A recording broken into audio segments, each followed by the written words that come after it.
a star so enormous that it makes our sun feel small, fragile, and almost ordinary. This is Stephenson 2-18, a cosmic giant that pushes the limits of what a star can be. Its size challenges our understanding of the universe.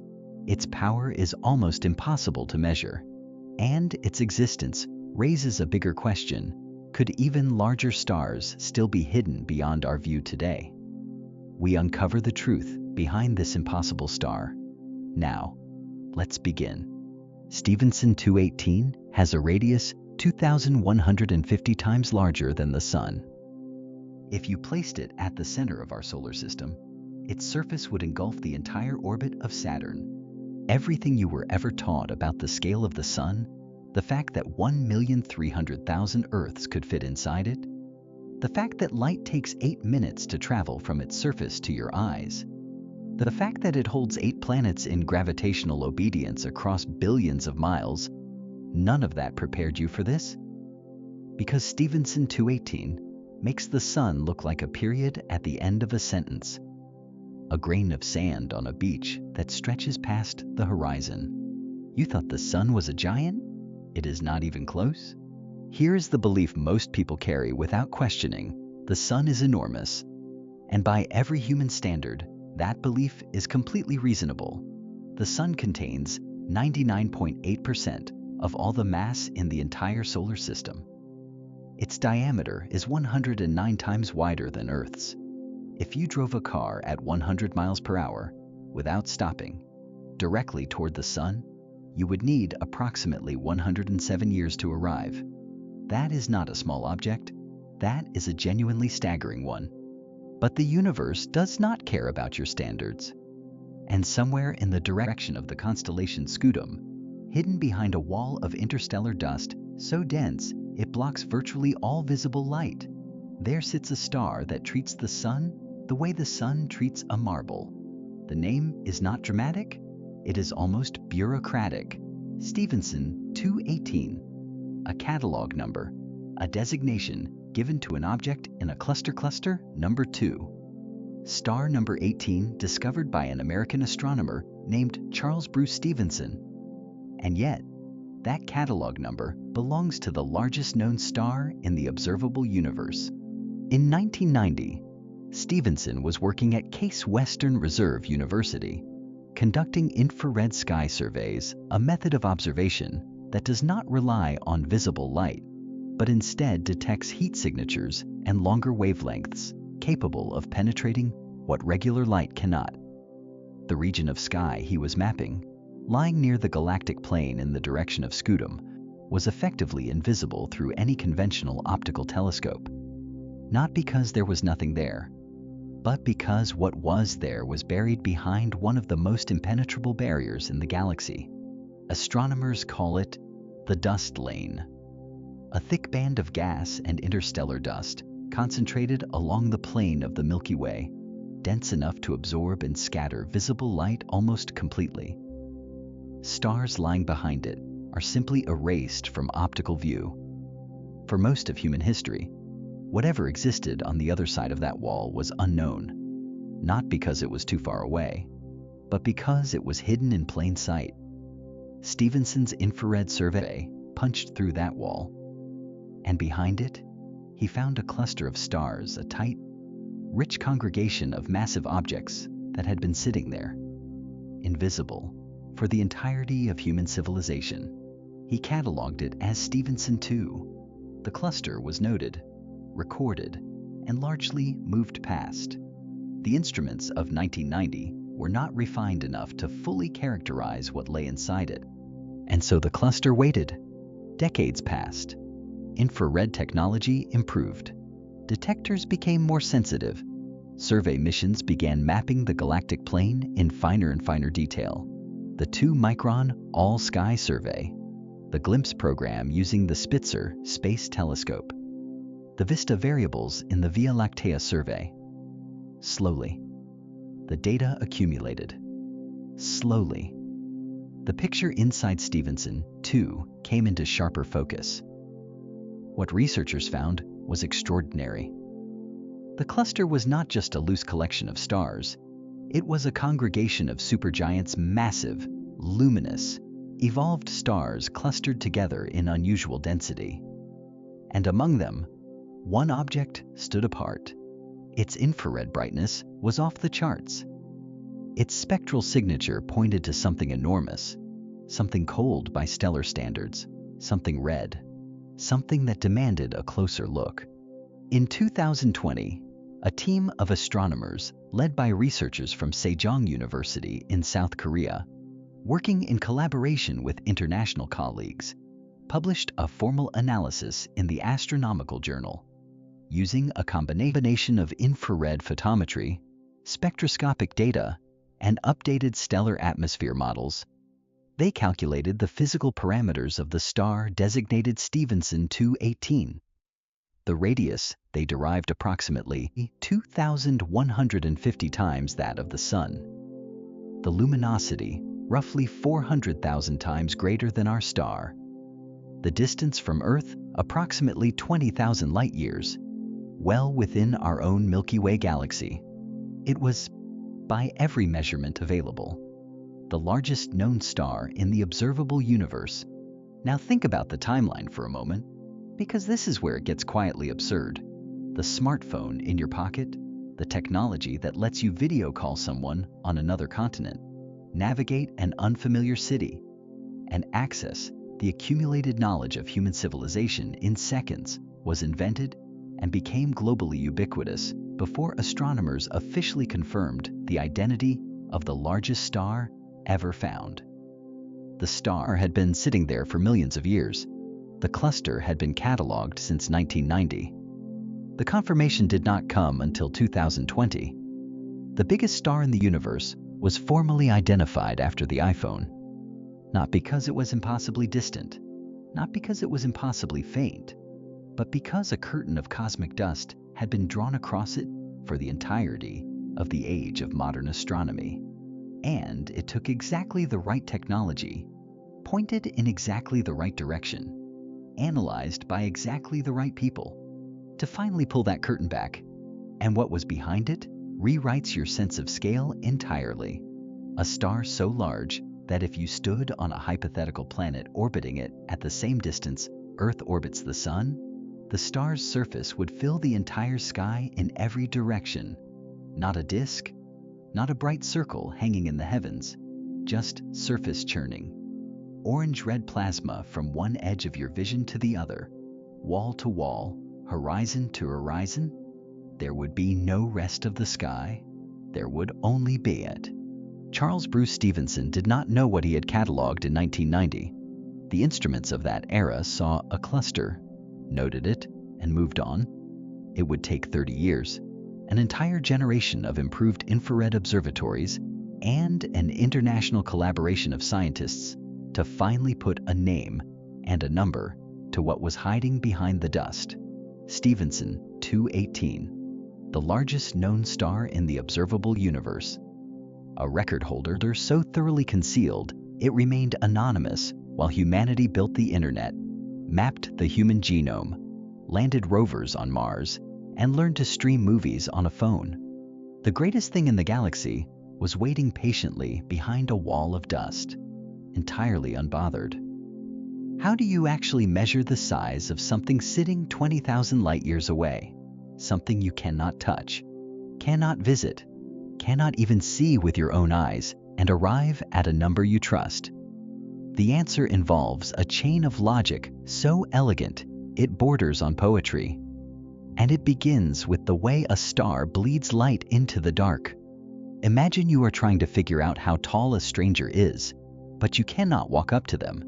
They are standing far away, across a vast field, and all you have is the length of their shadow and the angle of the sun. You measure the shadow, you do the geometry. You arrive at a number you trust, not because you measured the person directly, but because you understood the rules well enough to work backward from what you could see. Astronomy does exactly this, just with light instead of shadows, and distances so large that the math has to be rebuilt almost entirely from scratch. The most intuitive method for measuring stellar distances is called parallax. Hold your finger in front of your face and close one eye, then the other. Your finger appears to jump against the background. That apparent shift, caused by the change in viewing angle, is parallax. Astronomers use the same principle by observing a star from two opposite points in Earth's orbit around the Sun, essentially using the diameter of Earth's orbit, roughly 186 million miles, as the baseline of a triangle. The amount the star appears to shift tells you how far away it is. Clean, elegant, geometrically airtight. But parallax has a hard limit. Beyond a few thousand light years, the shift becomes so vanishingly small that even the most precise instruments cannot measure it reliably. Stephenson 218 sits approximately 20,000 light-years away. Parallax is completely useless at that distance. The triangle is too flat. The shift is too tiny. You need another method entirely. So astronomers built one. Actually, they built a chain of them, a sequence of techniques that hand off to each other like relay runners, each one extending the reach of the last. The key to unlocking Stephenson 218's true size begins with two pieces of information that can be extracted directly from its light apparent brightness and spectral classification. Apparent brightness is simply how bright the star looks from Earth, a raw measurement any telescope can make. On its own, it tells you almost nothing about the star's actual luminosity, because brightness depends on both how much light a star emits and how far away it is. A candle 1 foot from your face and a lighthouse 10 miles away might look equally bright. You need additional information to separate the two factors. That additional information comes from spectroscopy, splitting the star's light into its component wavelengths and reading the resulting spectrum like a fingerprint. Every star's spectrum reveals its surface temperature and its chemical composition. And surface temperature, it turns out, is a remarkably reliable indicator of a star's intrinsic luminosity, how much total energy it actually pours into space every second.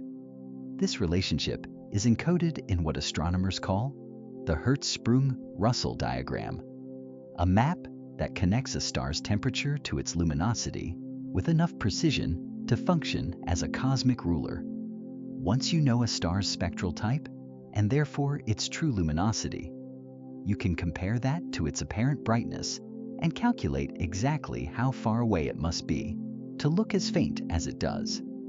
Distance solved. This is the standard candle method. You know how bright the candle actually is, so the dimmer it appears, the farther away it must be sitting. With distance established, the final step invokes one of the most powerful equations in astrophysics, the Stefan-Boltzmann law. The concept behind it is simpler than the name suggests. Think about two space heaters in a room. One is blazing hot, glowing orange, radiating fierce heat. The other is barely warm to the touch. Now imagine that. Somehow, they are pumping exactly the same total amount of heat into the room.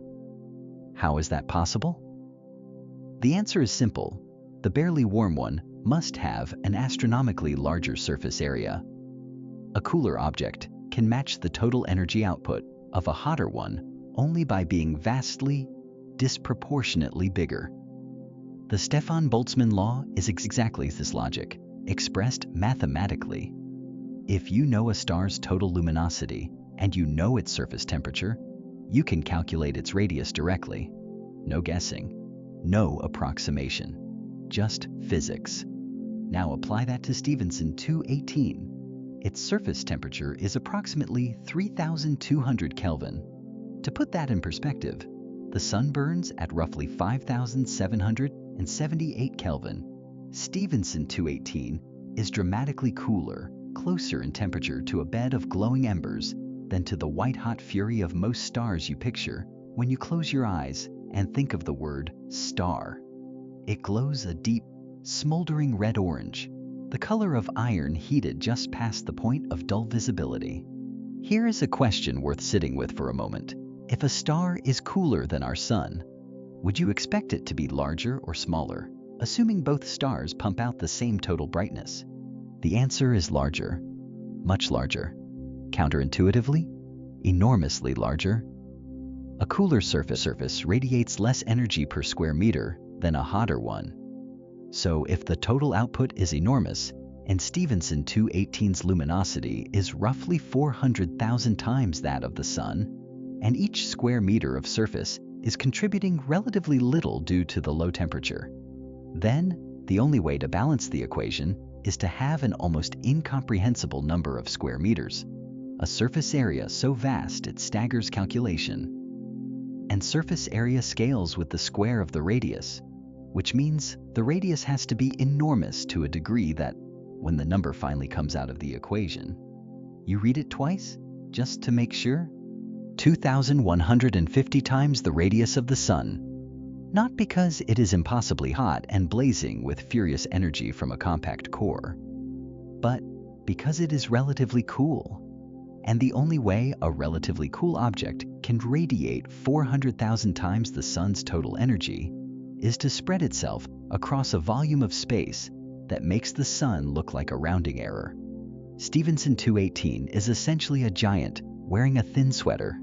The sweater itself is not particularly warm to the touch, but the giant wearing it is so incomprehensibly large that the total heat radiating off its body could sterilize every planet in the solar system before breakfast. The surface temperature is modest. The consequences of that surface temperature, multiplied by a surface area 10 billion times larger than the Sun's, are anything but. This is what makes stellar astronomy so remarkable. Not that scientists have instruments powerful enough to physically reach out and measure a star 20,000 light-years away, but that the laws of physics are consistent enough and well understood enough that you can reconstruct the full physical portrait of an object you will never visit from nothing more than the light it spills into the dark, temperature from spectrum, distance from luminosity, radius from the marriage of the two, each step built on the last, each number earned, not assumed. The measurement of Stephenson 218 is not a guess.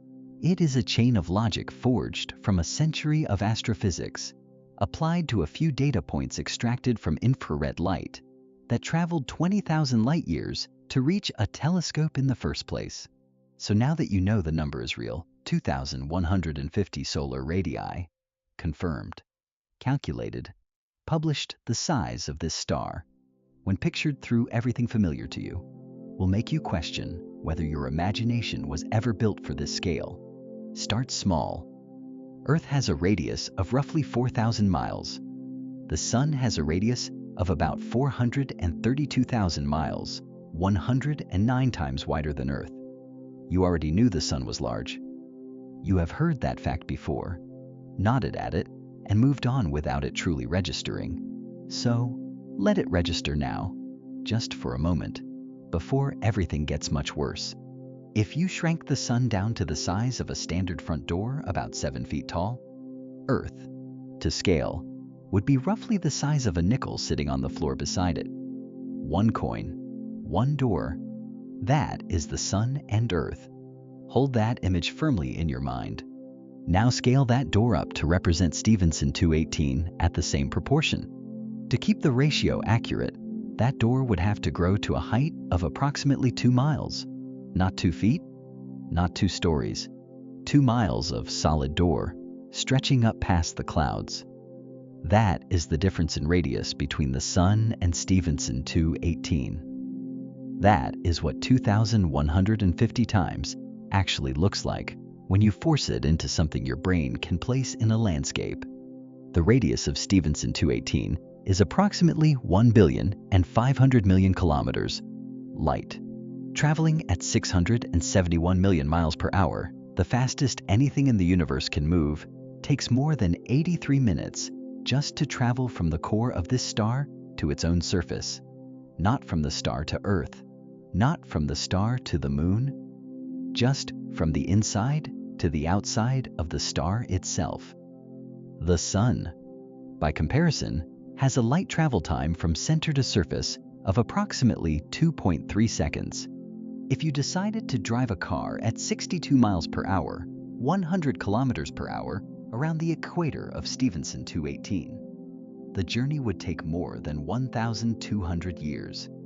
You would need to start the trip during the early medieval period.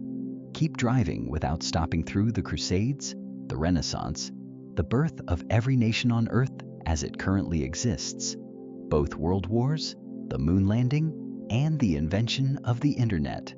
And you still would not have made it all the way around by the time you are reading this. The volume enclosed by this star is approximately 10 billion times larger than the volume of the Sun. 10 billion suns could fit inside Stephenson 218, and there would still be room left over. And yet, and this is where the story takes a turn that genuinely breaks intuition, the mass of Stephenson 218 is estimated at only somewhere between 12 and 32 times the mass of the Sun. Not 10 billion times, not 2,000 times, 12 to 32 times. A star 10 billion times larger by volume, but only a few dozen times more massive. Which means its average density is so extraordinarily low that the word thin does not begin to cover it. The outer layers of Stephenson 218 are thousands of times less dense than the air you are breathing right now. The atmosphere of Earth, the stuff you walk through every day without noticing, is a thick, rich, almost syrupy medium compared to the outer envelope of the largest known star in the universe. If the Sun were a solid iron ball, Stephenson 218 would be a skyscraper built entirely from fog, same general shape, incomparably larger, almost nothing inside. So here is something worth genuinely sitting with. If you could somehow fly a spacecraft into the outer layers of Stephenson 218, what would you feel? Probably very little. At first, the material there is so diffuse, so thin, so spread across such an enormous volume that your ship might pass through thousands of miles of it without registering any meaningful resistance. You would be inside a star and not know it by feel alone. The instruments would tell you the plasma density readings, the radiation counters climbing steadily, but your body, if somehow shielded from what was happening, might feel nothing unusual at all. You would be flying through the interior of the largest known star in the observable universe, as though flying through an unusually warm vacuum. And then the radiation would find you, not dramatically, not all at once, but with the quiet inevitability of physics. Because while the density is negligible, the energy is not. The photon flux, the sheer number of high-energy particles streaming outward from the core, would overwhelm any shielding humanity has ever designed or conceived. The giant is thin, yes, but it is not harmless. A fog bank does not weigh much. A fog bank, heated to thousands of degrees and threaded through with radiation moving at the speed of light, is a different thing entirely. Technically speaking, Stephenson 218 is the most structurally hollow star ever measured, a colossus with almost nothing inside it but gas, plasma, and the violent outward push of radiation from a core buried 1,500 million kilometers beneath a surface that is barely there. The biggest thing we have ever found, built from almost nothing, held together by the same forces that govern every star in the sky, just stretched beyond any scale that feels real. But is Stephenson 218 actually the largest star in existence? There are other candidates competing for that title, and the answer is far more complicated than you think. Before 2020, if you asked anyone, a student, a science enthusiast, even a casual follower of astronomy, which star was the largest known in the universe, the answer you would most likely hear was UY Scuti. And that answer was not wrong. It was simply incomplete, the way most answers in science are when the instruments have not yet caught up to the truth. UY Scuti, a red supergiant sitting roughly 9,500 light-years away in the constellation Scutum, held the widely cited record for years, with a radius estimated at approximately 1,700 times that of the Sun. 1,700 solar radii. A number so large, it already defied comfortable imagination. Astronomers measured it, published it, and the science communication world ran with it. Documentaries were made, comparisons were drawn. 1,700 solar radii became the shorthand for the biggest star we know. Then the comparisons started getting complicated. VY Canis Majoris entered the conversation. A hypergiant in the constellation Canis Major, roughly 3,900 light-years away, with radius estimates ranging from 1,000 to 2,000 times that of the Sun depending on the study and the method used. Some papers placed it above UY Scuti, others placed it below. The rankings shifted depending on who was measuring and what assumptions they were building into their models. Then came WOH G64, a red supergiant located in the Large Magellanic Cloud, a satellite galaxy of the Milky Way, sitting approximately 160,000 light-years away. Early estimates gave it a radius of up to 2,000 times the Sun, briefly pushing it toward the top of the list. Each new candidate arrived like a new contender stepping into the ring, and each one reshuffled the ranking in ways that made headlines and then quietly got revised. Walk through the progression and feel what each step does to your sense of scale. UY Scuti, at 1,700 solar radii, already large enough to swallow everything inside Jupiter's orbit if placed at the center of our solar system. VY Canis Majoris at potentially 2,000 solar radii larger still. Its outer envelope drifting into territory that makes UY Scuti look almost modest. WOH G64 at roughly 2,000 solar radii, confirmed more recently with better data from the gravity instrument on the Very Large Telescope Interferometer.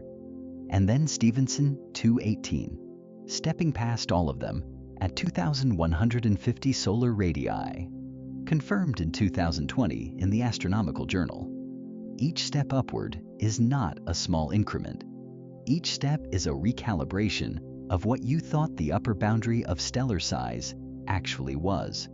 But here is why the ranking is genuinely complicated, and why treating it like a fixed leaderboard misunderstands the nature of these objects entirely. Red supergiants do not hold still. They pulsate, they breathe, in a sense, expanding outward and then contracting inward over periods of months or years, driven by complex convective and pulsation mechanisms deep inside their structures. UY Scuti's radius estimates in published literature range from 1,000 to 1,900 solar radii, depending on the epoch of observation and the method applied. That is not measurement error alone. That is the star actually changing size. VY Canis Majoris shows similar variability. These are not solid objects with fixed dimensions. They are dynamic, churning, unstable giants whose boundaries shift in ways that make a single definitive measurement inherently provisional. Which raises a question that should sit uncomfortably in the back of your mind. If the largest known star in the universe is actively pulsating, expanding, and contracting on timescales of months, what exactly is its size right now, today? At this precise moment, the honest answer is that nobody knows with certainty. The 2020 measurement captured Stephenson 218 at a particular moment, using particular data, processed through particular stellar atmosphere models. It is the best number we have. It is rigorously derived, but it is a snapshot of an object that does not hold still. Different research teams applying different methods to the same star can arrive at meaningfully different numbers, and both can be doing perfectly legitimate science.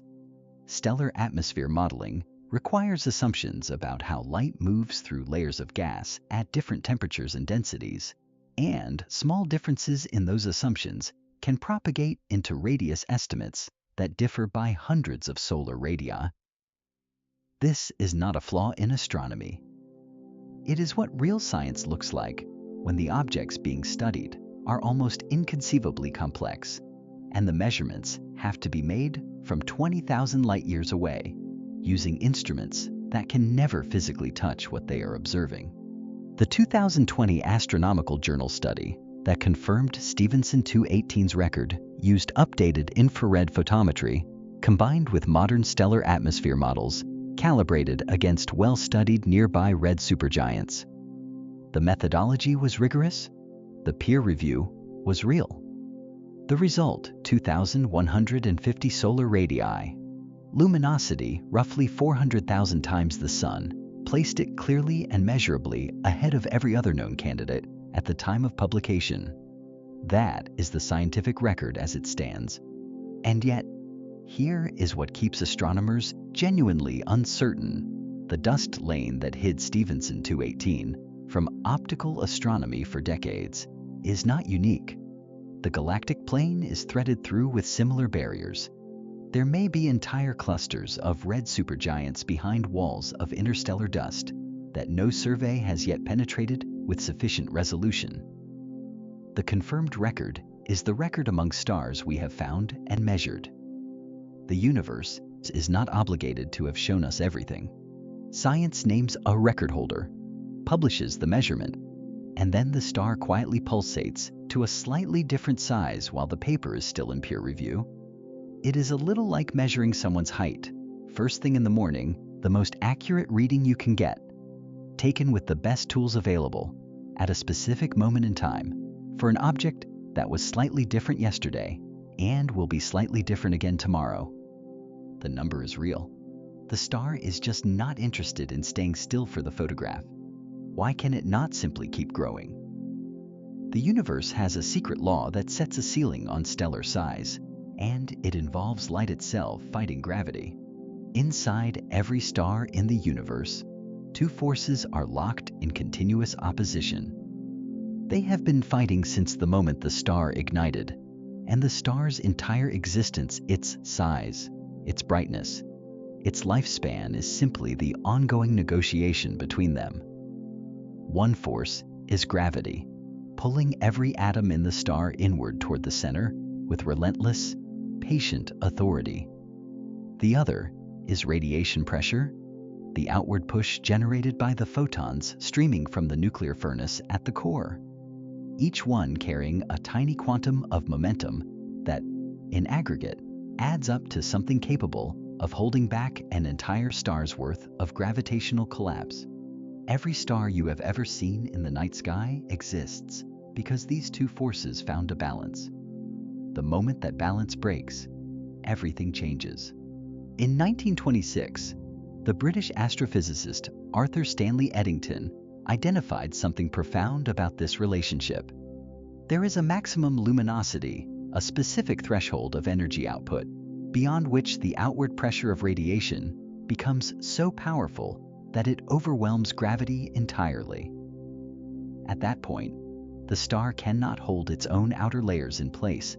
The radiation simply blasts them away.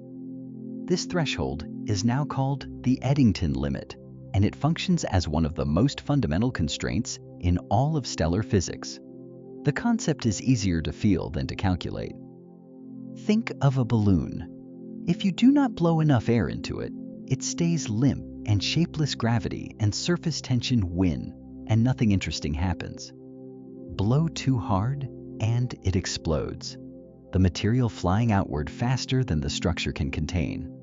Every star must live in the zone between these two outcomes, enough internal pressure to resist gravitational collapse, but not so much that the outer layers get blown apart. The Eddington limit is the point where the balloon can no longer be inflated further without rupturing. Cross it, and the star begins destroying itself from the inside out. When a star exceeds the Eddington limit, the radiation pressure in its outer layers overcomes gravity locally, and material begins to escape, not in a single catastrophic explosion, but in a continuous, powerful stellar wind, a stream of gas and plasma launched outward from the surface at speeds of hundreds of miles per second. The star is, in the most literal physical sense, bleeding into space, shedding mass it cannot afford to lose, driven by its own light. Stephenson 218 is walking this edge right now. Its luminosity of approximately 400,000 times the Sun's places it in a regime where radiation pressure is not a minor factor to be noted in the margins of a calculation. It is a dominant force, actively competing with gravity for control of the star's outer envelope. The star is not comfortably inside the safe zone. It is operating near the boundary, in the territory where the balance is precarious and mass loss is not occasional, but continuous and severe. Can you picture a star literally bleeding into space? Not metaphorically, not poetically, but physically a stream of its own material being launched away from its surface every second of every day.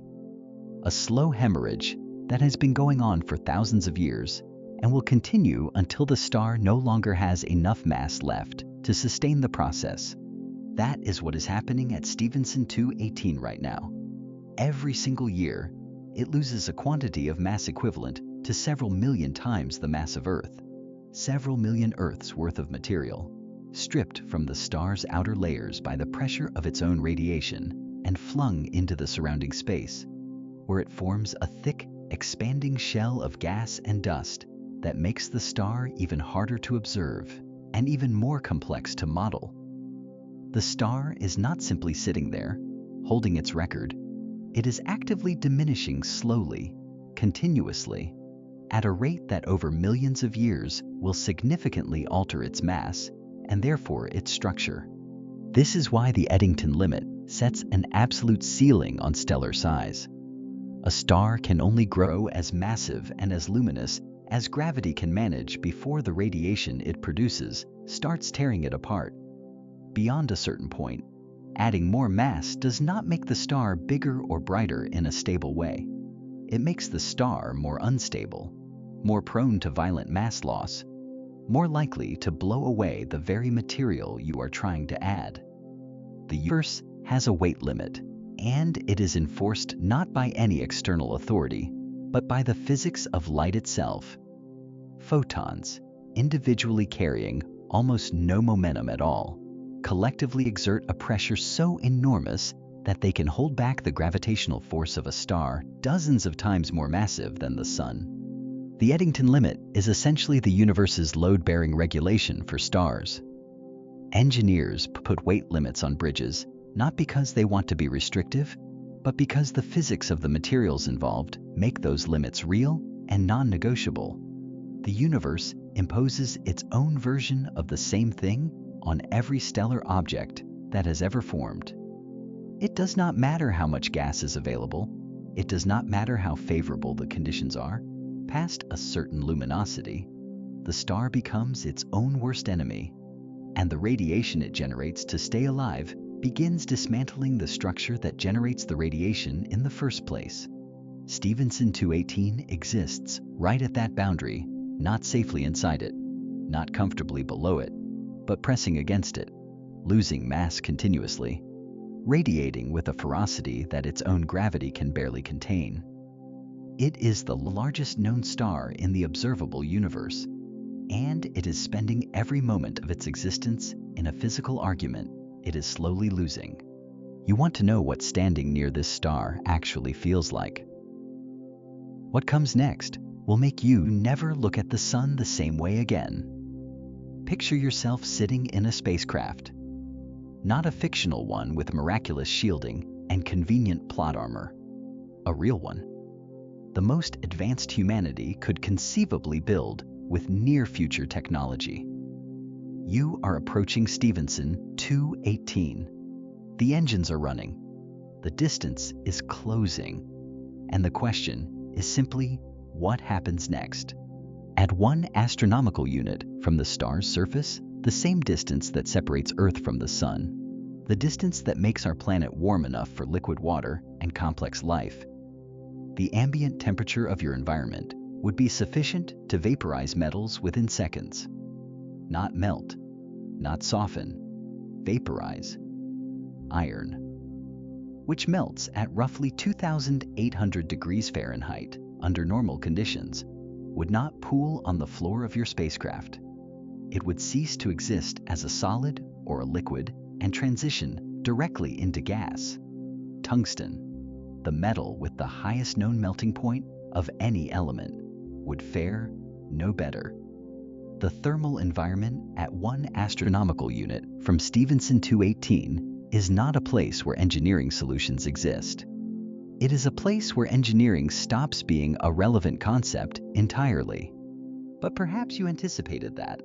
Perhaps your spacecraft is built for distance, and you plan to observe from further away.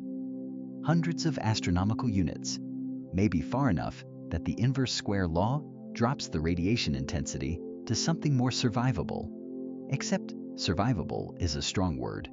Even at several hundred astronomical units, the radiation flux from a star 400,000 times more luminous than the Sun remains lethal without shielding of a kind no current or near-future technology can provide.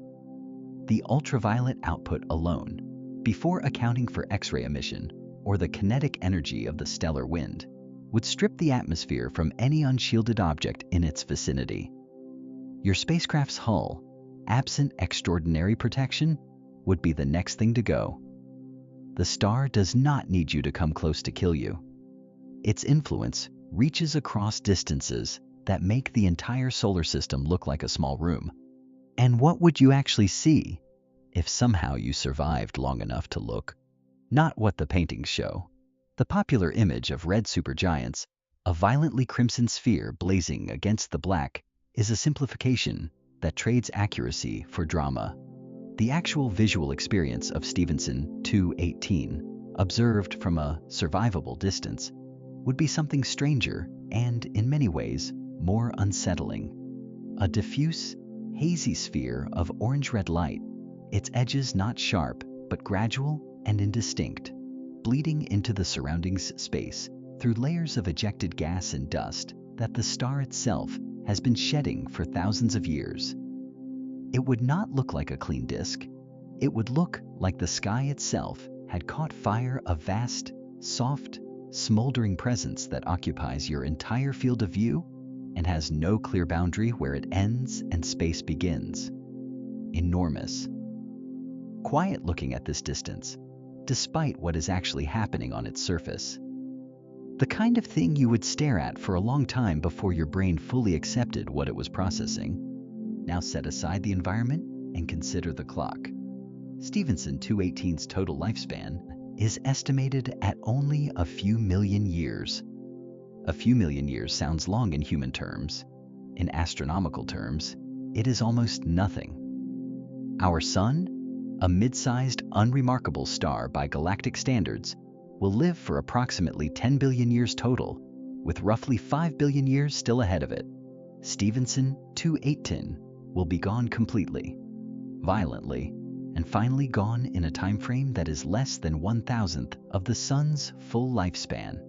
The comparison that lands hardest is not the Sun, though. It is us. Modern Homo sapiens have existed on Earth for approximately 300,000 years. Stephenson 218, the largest known star in the observable universe, will live for only a few million years in total, less than 10 times the entire span of human existence on this planet. The most physically dominant object we have ever found will have a shorter life than a species that invented writing, built cities, sailed across oceans, split the atom, and landed on the moon using computers less powerful than a modern wristwatch. There's something quietly devastating about that ratio. The biggest thing we know of, built on a scale that makes the entire solar system a rounding error, will live and die in a window of time that our own species might plausibly outlast if we manage not to destroy ourselves first. It lives fast. It burns through its nuclear fuel at a rate that reflects its absurd luminosity, consuming in millions of years what the Sun will spend billions of years processing. The mass loss from its stellar winds accelerates this timeline further, stripping away material that could otherwise have sustained the nuclear burning longer. Every choice the physics makes in building a star this large comes with a corresponding cost paid in lifespan. The Eddington limit, the mass loss, The furious luminosity, they are all connected, and they all point toward the same conclusion. Stephenson 218 is a star that burns at full intensity for a very short time and then detonates. A rock star in the most literal astrophysical sense, living fast, burning bright, and exiting with maximum spectacle.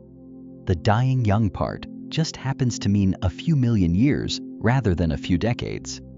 Does size equal power? Does being the largest object of its kind in the observable universe translate into dominance, longevity, or influence? Stephenson 218 offers a clear answer: not necessarily. The most massive, most luminous, most physically imposing stars live the shortest lives. Their very scale is the mechanism of their brevity.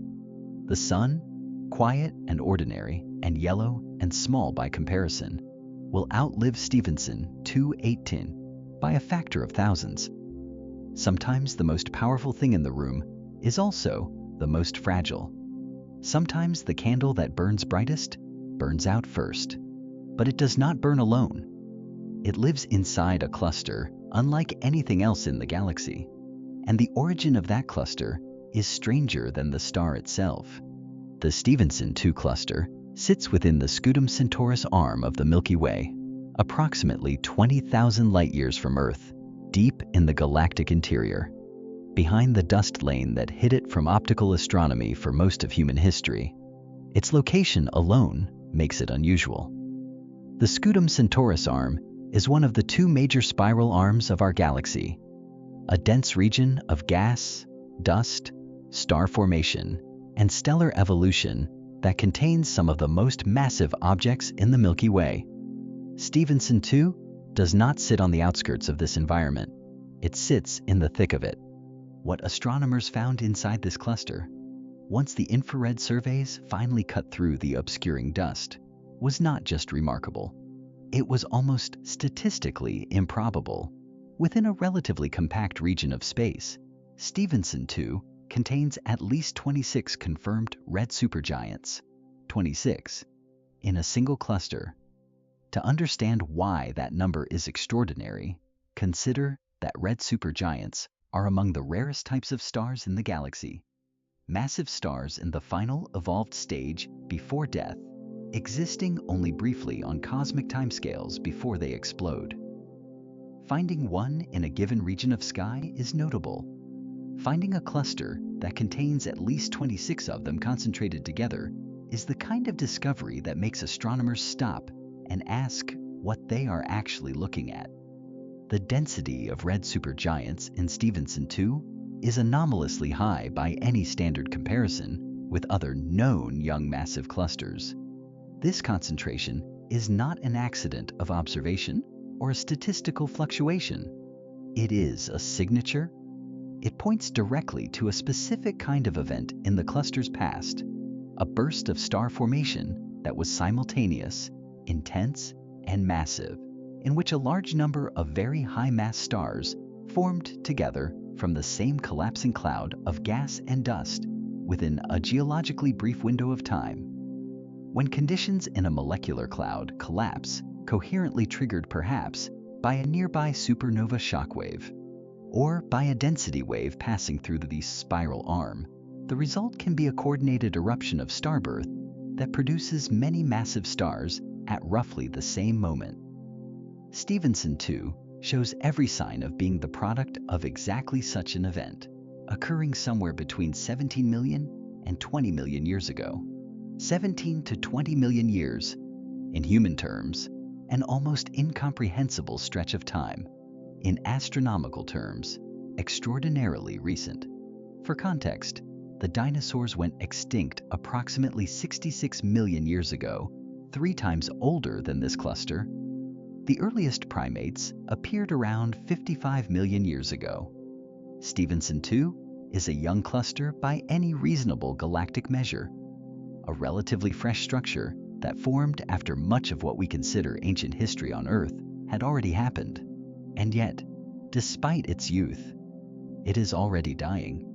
This is the paradox that makes Stephenson 2 so scientifically fascinating. A cluster only 17 to 20 million years old, should be, in many respects, still in the prime of its existence.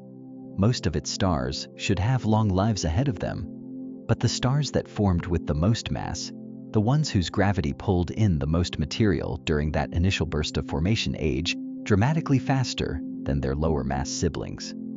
A star with 30 times the mass of the Sun burns through its nuclear fuel so rapidly that it reaches the red supergiant phase and approaches death in just a few million years, while a star like the Sun will spend 10 billion years on the main sequence before beginning its own evolution toward death.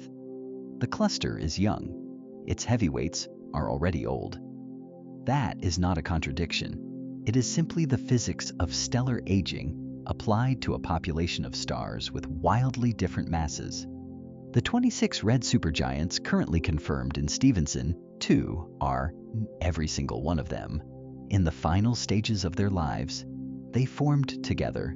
They have aged together at rates dictated by their individual masses, and they will die together, not simultaneously on a human timescale, but within the same broad window of cosmic time, over the next few tens of millions of years, one by one, or perhaps in clusters of events separated by thousands of years. Each of these giants will exhaust the fuel in its core, undergo iron core collapse, and detonate in a core collapse supernova. 26 supernova staggered across tens of millions of years, each one releasing energy equivalent to what the Sun will radiate over its entire 10 billion year lifetime, compressed into seconds. Would you want to live in a planetary system within a few hundred light years of this cluster? 26 stellar time bombs, each one capable of flooding surrounding space with lethal radiation when it goes off, scattered across a region of sky that would dominate the local galactic neighborhood. The supernovae of Stephenson 2 will be visible from Earth with the naked eye when they occur. Bright new stars appearing in the constellation Scutum, burning for weeks before fading. From closer range, the story is considerably less picturesque. Stephenson 2 is a VIP neighborhood in the most ironic sense possible. Every resident is extraordinary. Every resident is enormously powerful. Every resident is on a countdown. And when they go loudly, messily, and with consequences that reshape the surrounding interstellar medium for thousands of light years in every direction. It is the kind of neighborhood where the property values are spectacular right up until everything explodes. The cluster itself will not survive its own inhabitants. As the massive stars detonate over the coming tens of millions of years, their explosions will inject energy into the cluster, gradually unbinding the gravitational ties that hold the remaining stars together. The cluster will disperse. Its stars will scatter into the broader galactic field. What is now a distinct, identifiable structure will dissolve into the Scutum Centaurus arm, its individual members drifting apart over timescales longer than the age of the cluster itself. Stephenson 2 is temporary. Everything in it is temporary. The record holder at its center, most temporary of all. If any planet orbits Stephenson 218, could life have found a way? Science has an answer, and it is immediate, definitive, and worth understanding in full. The conditions required for life, at least life as we understand it, which is the only kind we have any data on, are surprisingly specific. A planet needs to sit within a habitable zone, the range of distances from its star where liquid water can exist on a rocky surface. It needs a stable temperature, not just on average but consistently, over geological timescales. It needs a solid surface or the right atmospheric chemistry. And above everything else, it needs time, not thousands of years, not millions, billions. Life on Earth took approximately 3.5 billion years to progress from the first simple self-replicating chemistry to organisms complex enough to ask questions about stars. That timeline is not a quirk of Earth's history. It is the minimum investment the process of biological evolution appears to require. Stephenson 218 fails every single one of these requirements, not marginally, not in ways that advanced technology could compensate for, completely, categorically, and simultaneously. Start with the habitable zone. Around the Sun, the habitable zone sits between roughly 0.9 and 1.5 astronomical units, the band of distance where temperatures allow liquid water. Around Stephenson 218, with its luminosity 400,000 times greater, that zone is pushed outward to somewhere between several hundred and several thousand astronomical units from the star's surface. At those distances, the geometry of orbital mechanics produces a consequence that makes the habitable zone functionally useless. A planet orbiting at, say, 500 astronomical units from Stephenson 218 would take somewhere in the range of several tens of thousands of years to complete a single orbit. 1 year on that planet, one trip around its star, would span a span of time longer than all of recorded human history.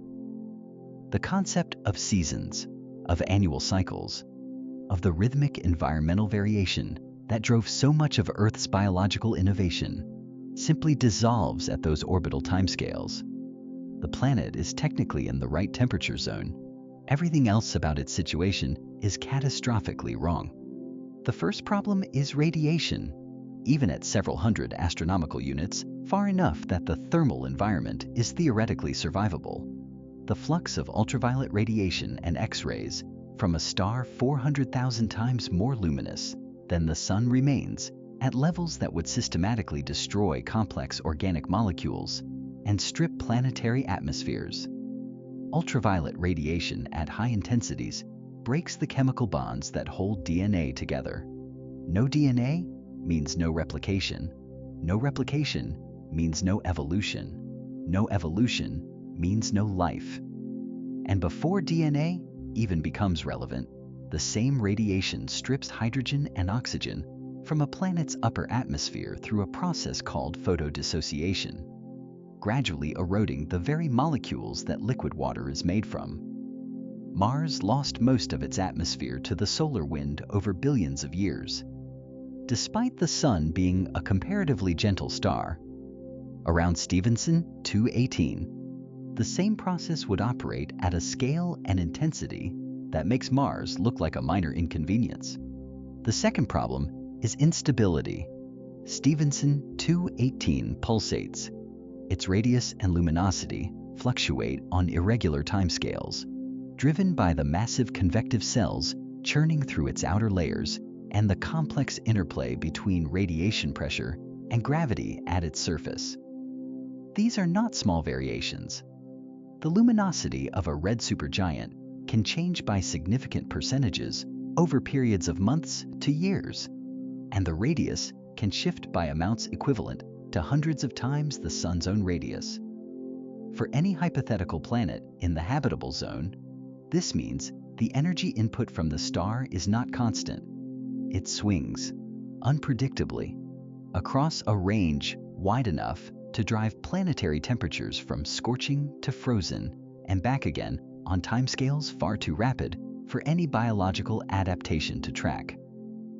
Life on Earth evolved in the context of a remarkably stable Sun.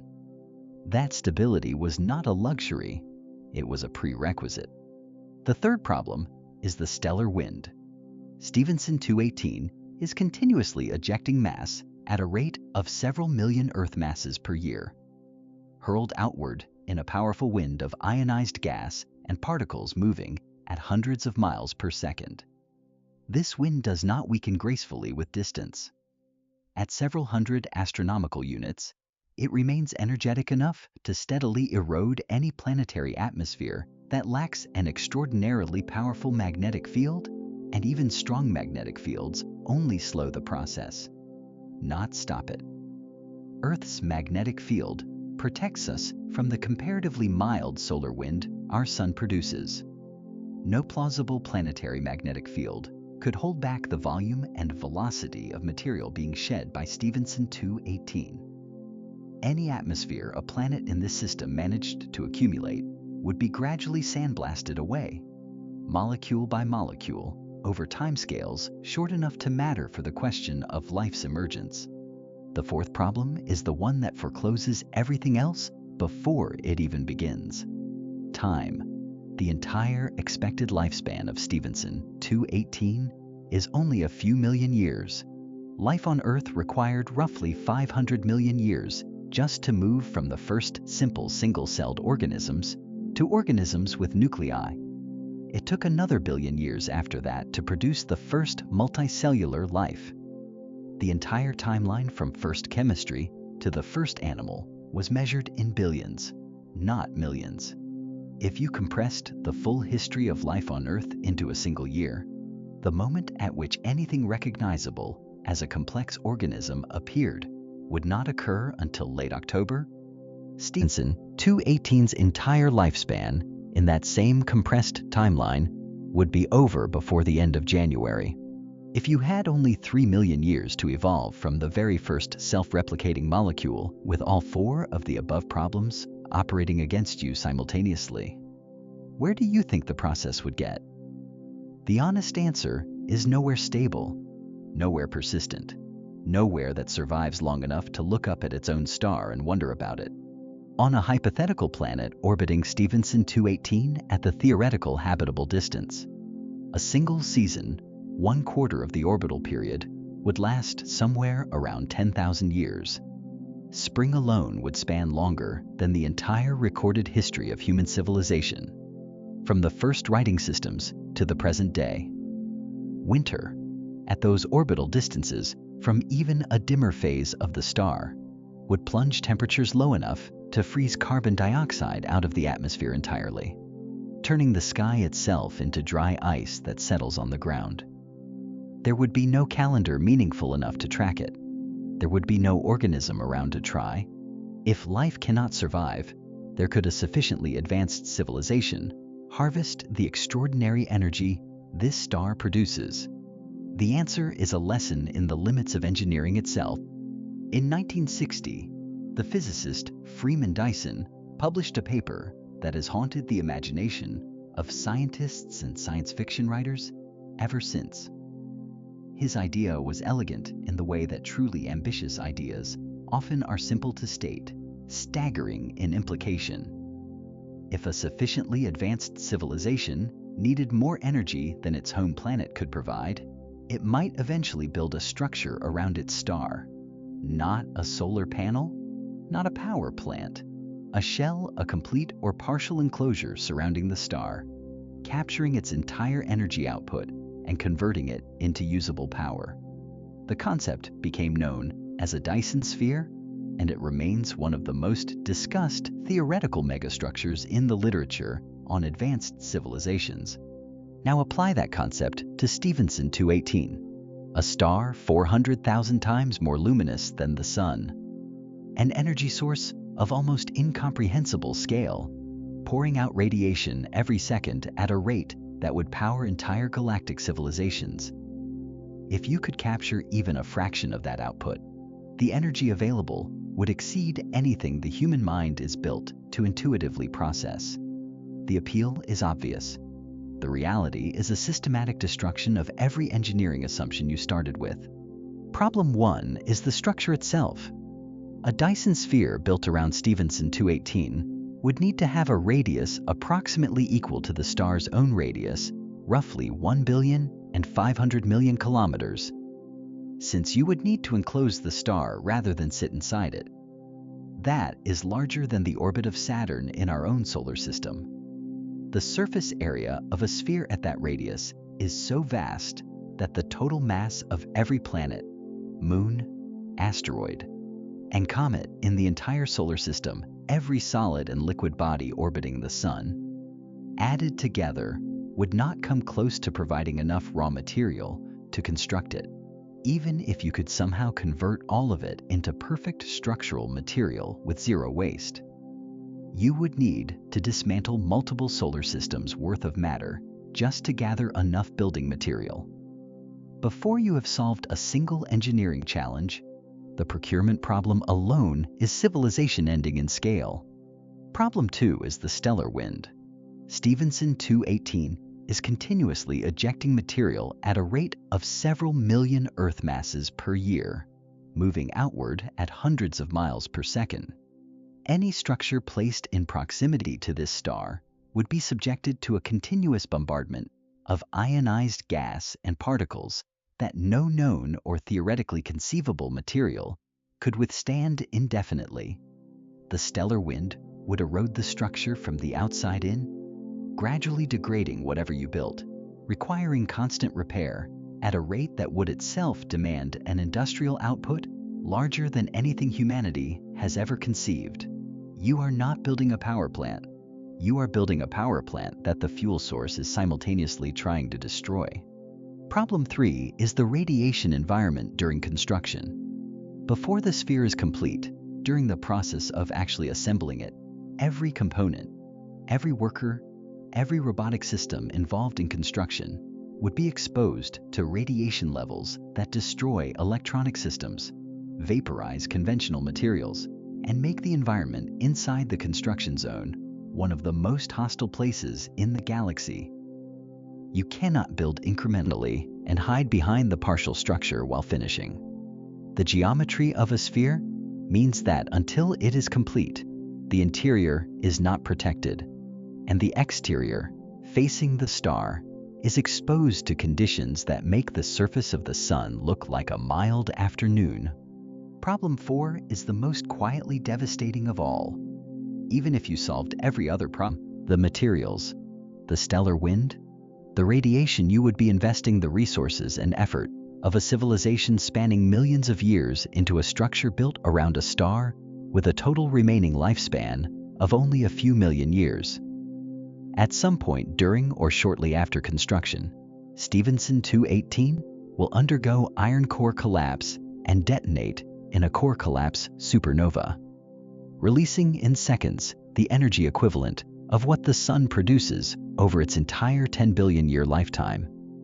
The Dyson sphere, your civilization's greatest engineering achievement, will be vaporized in the same event. The return on investment is, to use the most conservative possible framing, extremely poor. Building a Dyson sphere around the sun is already a concept so far beyond current human capability that it functions more as a philosophical benchmark than an engineering proposal. Building one around Stephenson 218 is that same concept multiplied by every problem simultaneously, with the additional feature that the power source will eventually explode and destroy your work. If you were a cosmic engineer with unlimited resources and a mandate to build a Dyson sphere somewhere in the Milky Way, which star would you choose? Something stable? Something long-lived? Something with a manageable stellar wind and a luminosity you could actually contain? Something. In other words, that is the opposite of Stephenson 218 in almost every relevant parameter. A quiet, mid-sized, steady-burning star in a calm region of the galaxy.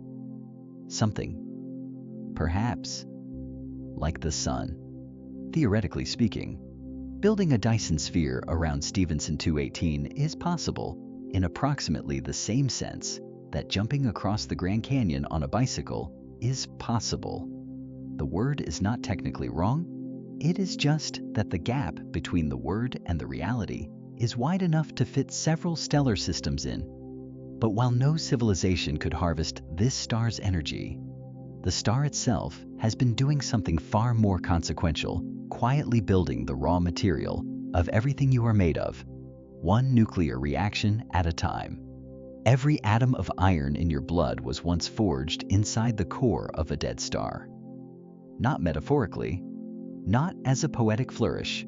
Literally, the iron atoms currently carrying oxygen through your veins were synthesized inside a stellar core that collapsed and exploded billions of years ago, scattering its contents into the interstellar medium, where they eventually became part of the cloud of gas and dust that formed the solar system, then Earth, then the oceans, then the chemistry that eventually produced you. You are not made from star stuff in some vague, inspirational sense. You are a specific collection of atoms that were manufactured in stellar interiors across billions of years of cosmic history.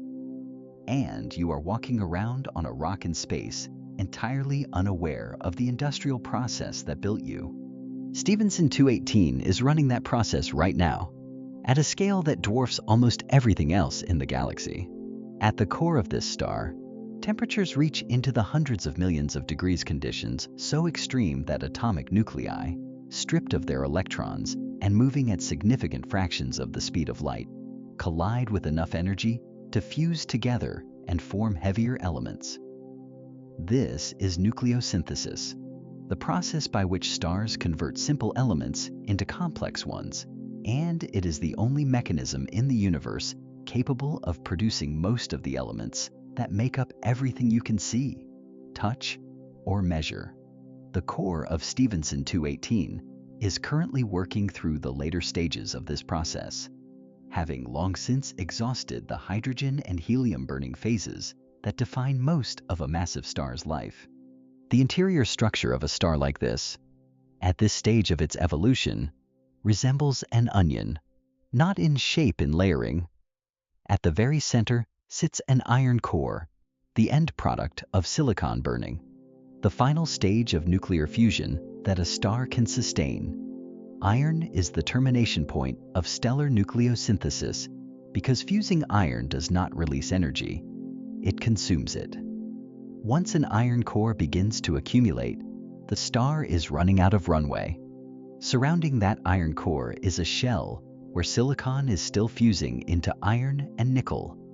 Outside that, a shell burning oxygen into silicon. Further out, neon burning, then carbon burning, then helium burning, and finally the outermost layer where hydrogen is still fusing into helium, the same reaction that powers the sun, happening in just the thin outer shell of a star that has already burned through everything else beneath it. Each shell operates at different temperatures and densities, produces different elements, and contributes a different chapter to the chemical story the star will eventually tell when it dies. The onion is not static. The shells are processing material continuously, converting lighter nuclei into heavier ones, stacking the periodic table layer by layer from the inside out. Beyond this layered burning, Stephenson 218 is also running a slower, subtler process in its outer layers called the S process, slow neutron capture. In regions where neutron flux is high but not overwhelming, atomic nuclei can capture free neutrons one at a time, gradually building up into heavier and heavier isotopes. When an unstable isotope decays, it produces a nucleus with one more proton than before a new element, sitting higher on the periodic table. This is how stars produce elements like barium, strontium, yttrium, and zirconium, among others elements that cannot be made through simple fusion reactions and that require the specific neutron-rich environment found in the deep layers of evolved massive stars.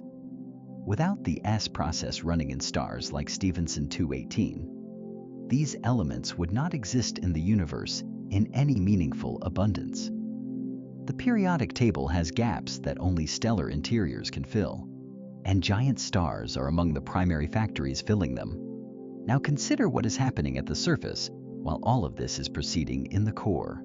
Stephenson 218 is shedding mass continuously through its powerful stellar wind, several million Earth masses per year, launched outward into the surrounding interstellar medium at hundreds of miles per second. That outflowing material is not just raw hydrogen and helium from the outer envelope. It is material that has been partially processed, dredged up from deeper layers through convection, enriched with the products of nucleosynthesis happening further in. Carbon, oxygen, and heavier elements synthesized in the star's interior are being mixed upward and expelled outward, seeding the surrounding space with a chemistry far richer than the primordial hydrogen and helium that the star was born from. Do you realize that an atom sitting in your hand right now in your skin, in a glass of water on your desk, in the air you are breathing, may have spent millions of years inside the core of a star similar to Stephenson 218, fused there from simpler elements, expelled in a stellar wind or a supernova explosion, drifted through interstellar space for billions of years, and eventually found its way into the molecular cloud that became the solar system. That atom has a history so long and so violent that the entire span of human civilization occupies only the last few seconds of it. Every second, the nuclear reactions proceeding inside Stephenson 218 synthesize a quantity of heavy elements with a combined mass equivalent to millions of times the mass of Earth. Every second, not every year, not every century, every single second, this star is manufacturing atoms that will outlive it by billions of years, that will drift through the galaxy long after the star that made them has exploded and faded, and that will eventually end up inside planets, oceans, atmospheres, and given enough time and the right conditions, living things that have no idea they contain the remnants of the largest known star in the observable universe. Stephenson 218 is the largest metallurgical facility in the galaxy, and it delivers its products free of charge, no invoice required, scattered across thousands of light years of interstellar space by the same stellar wind that makes it so lethal to approach. The most destructive aspect of this star, the wind that strips atmospheres, that erodes hypothetical megastructures, that continuously bleeds mass into space, is simultaneously its most generous contribution to the universe around it. The violence and the gift are the same thing, expressed through the same physics, inseparable. When this star eventually dies, and it will, within the next few million years, the supernova explosion will scatter everything the core has been building across an even larger volume of space. The iron in the core, the processed elements in every shell, the enriched material from the stellar wind that has been accumulating in a shell around the star for millions of years, all of it will be launched outward at a significant fraction of the speed of light, mixing with the surrounding interstellar medium, raising the metallicity of the gas that will one day collapse into new stars and new planetary systems. Stephenson 218 is not just living, it is preparing its inheritance. Everything it has been building in its core, every atom it has been manufacturing through nucleosynthesis and S-process reactions, is earmarked for the universe that comes after it. But inside that star right now, storms larger than anything Earth has ever conceived are raging, and what is actually happening on its surface is stranger than the size alone suggests. Part 11. The Surface.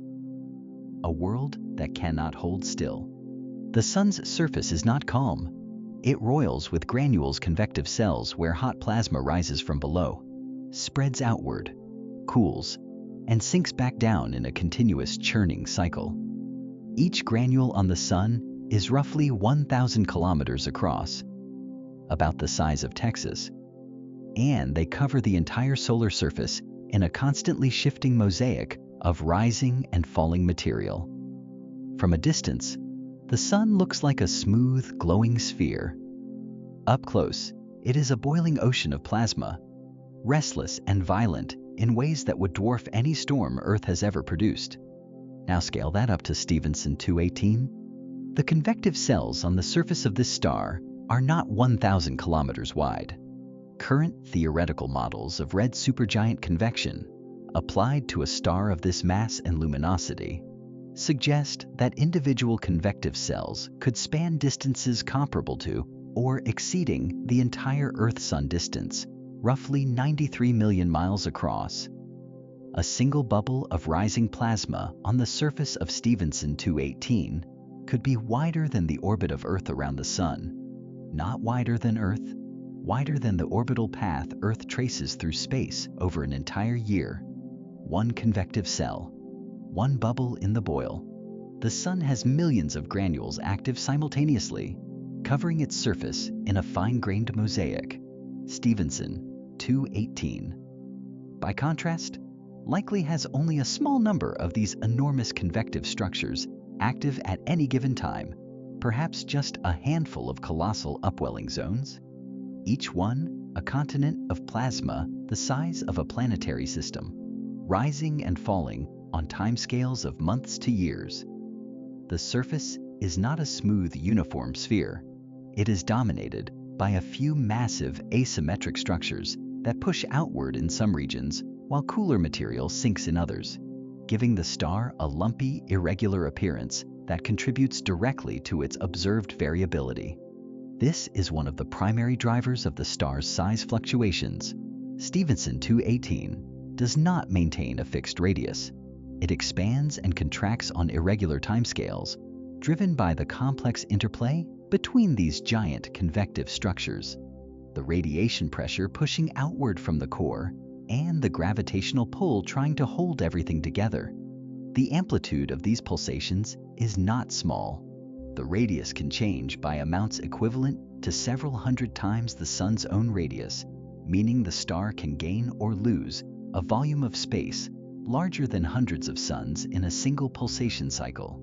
It breathes, in the most violent sense of the word, and each breath reshapes the boundary between star and space by a distance that would encompass multiple planetary orbits. The mass loss rate that results from this combination of convection, pulsation, and radiation per pressure is estimated at between 100,000th and 10,000th of a solar mass per year, written in scientific notation as 10 to the -5 to 10 to the -4 solar masses annually. In absolute terms, that translates to an outflow of material so substantial that over the star's remaining lifetime, it will shed a significant fraction of its total mass before the core ever reaches the point of collapse. For comparison, the Sun loses mass through its solar wind at a rate roughly 10 billion times smaller. Stephenson 218 is not gently exhaling. It is hemorrhaging, continuously, at a rate that makes the Sun's mass loss look like a single drop evaporating from an ocean. The consequence of all this expelled material is a thick circumstellar envelope, a shell of gas and dust that the star has built around itself over thousands of years of continuous mass loss. This envelope is not transparent. It absorbs and re-radiates the energy coming from the star's surface, transforming ultraviolet and optical light into infrared radiation before it can escape into the surrounding space. The star is, in effect, wrapping itself in its own discarded material, building a cocoon of expelled gas and dust that makes it progressively harder to observe at visible wavelengths and increasingly bright in the infrared. This self-generated obscuration is a significant part of why Stephenson 218 remained unidentified for so long, even after its cluster was catalogued. The star was not just hidden behind the galactic dust lane, it was also hiding behind itself. If you stood hypothetically, impossibly at a safe distance, and watched the surface of Stephenson 218 in real time, what would you be looking at? A surface that does not hold still for a single moment. Regions where plasma is surging upward from thousands of miles below, carrying heat and processed elements from the interior layers, rising to the surface and spreading outward before cooling and sinking again in cycles that take months. Other regions where the surface has temporarily receded, creating local depressions in the star's boundary that look, at the scale of the star, like shallow dimples, but each one large enough to swallow the inner solar system without registering as significant. What do you call a surface where a single convective bubble is wider than Earth's entire orbit around the Sun? The word storm does not quite reach it. The word weather is almost offensive in its inadequacy. A single convective event on Stephenson 218 carries energy equivalent to billions of simultaneous volcanic eruptions on Earth, not the energy released over their entire histories, but the peak output of billions of Krakatoas firing at exactly the same moment. That is one bubble, one upwelling, one cycle of a convective cell that will complete, subside, and be replaced by another continuously for the remaining millions of years of the star's life. The weather forecast for Stephenson 218 would read something like this plasma at all altitudes. Material winds at 300 miles per second. Probability of surface radius increasing by an additional 120 million miles before the end of the month at approximately 80%. Circumstellar dust density rising. Recommend staying home. Recommend staying in a different galaxy. But seeing any of this understanding, any of this required a revolution in how humanity looks at the sky. And the story of how science finally built the tools to see past the dust is one that deserves its own telling. Part 12, The Technology Building, Eyes That See Through Walls. Stephenson 218 sits behind 10 magnitudes of optical extinction from interstellar dust. 10 magnitudes. In practical terms, that means the dust between Earth and this star absorbs and scatters visible light so completely that the star's optical brightness is reduced by a factor of 10,000 compared to what it would be in empty space. It is not dimmed. It is not faded. It is effectively erased from the visible sky, as thoroughly as if someone had painted over it with black ink 10,000 layers thick. Every optical telescope ever built by human hands, from Galileo's first crude tube to the finest ground-based observatories of the 20th century, pointed at the location of Stephenson 218 and saw nothing, not a faint smudge, not a dim suggestion of something behind the dust. Nothing. This is not a failure of those instruments. It is a fundamental limitation of the wavelengths they were designed to detect. Visible light, the narrow band of electromagnetic radiation that human eyes evolved to perceive, is easily scattered and absorbed by dust particles of the right size. Interstellar dust grains, tiny particles of silicate and carbonaceous material, ranging from nanometers to micrometers in size, interact strongly with optical wavelengths, blocking them with extraordinary efficiency across the 10,000 and 20,000 light-years of galactic plane that separate us from Stephenson 218. The history of astronomy is, in many ways, the history of learning to see beyond what human eyes can detect. Optical telescopes extended the range of human vision, but not its wavelength sensitivity. Radio astronomy, developed seriously in the 1930s and 40s, opened the first genuinely new window radio waves, with wavelengths measured in centimeters and meters, passed through interstellar dust almost entirely unimpeded, revealing structures and objects completely invisible at optical wavelengths. The galactic plane, opaque to visible light, became partially transparent to radio observation. Entire new categories of astronomical objects, pulsars, quasars, the cosmic microwave background, were discovered only because radio wavelengths could reach detectors that visible light could not. But radio astronomy, for all its power, cannot easily detect the thermal emission from cool, dust-enshrouded stars like the red supergiants of Stephenson 2. The breakthrough came with infrared astronomy, detecting electromagnetic radiation with wavelengths longer than visible light, but shorter than radio waves, in a regime where dust extinction drops dramatically compared to optical bands, while the thermal emission from cool stellar objects remains bright and detectable.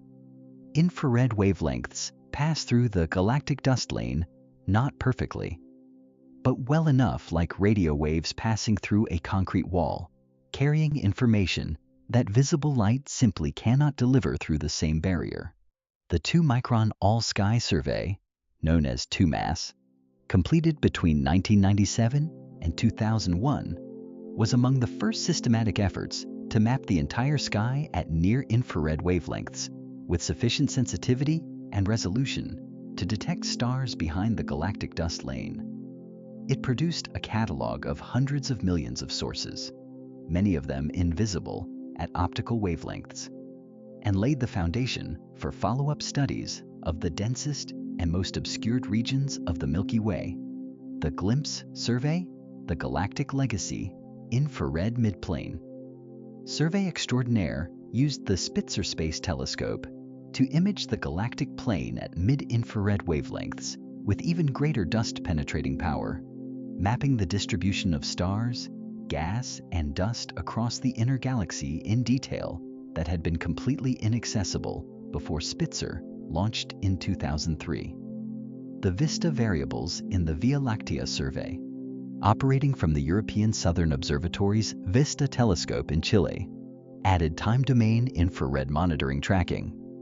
How infrared brightness changes over time to the toolkit, enabling the identification of variable and unusual stellar objects in the galactic plane.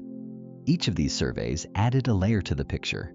Each one pushed back the frontier of what was visible in the dust-obscured interior of the Milky Way. Together, they built the dataset that allowed the 2020 analysis of Stephenson 218 to happen, providing the photometric measurements, the spectral classifications, and the contextual knowledge of the surrounding stellar population needed to derive the star's physical parameters with confidence. The European Space Agency's Gaia satellite, launched in 2013 and still operating, contributed a different but equally critical piece of the puzzle. Gaia's mission is astrometry, measuring the positions and motions of stars with extraordinary precision, using parallax to determine distances for stars within a few thousand light years and providing proper motion data for objects much further away. For Stephenson 218, Gaia's data helped constrain the distance estimates for the Stephenson 2 cluster, providing an independent check on the spectrophotometric distance measurements and improving confidence in the derived physical parameters. The precision of Gaia's measurements, reaching down to micro-arc seconds for the brightest targets, represents an improvement of roughly 100 times over previous astrometric catalogs. Did you know that the James Webb Space Telescope, the most powerful space observatory ever launched, capable of detecting the infrared light of galaxies formed less than 300 million years after the Big Bang, is also turning its instruments toward objects within our own galaxy? JWST's near-infrared and mid-infrared instruments are designed precisely for the kind of observations that reveal the properties of dust-enshrouded massive stars in the galactic plane.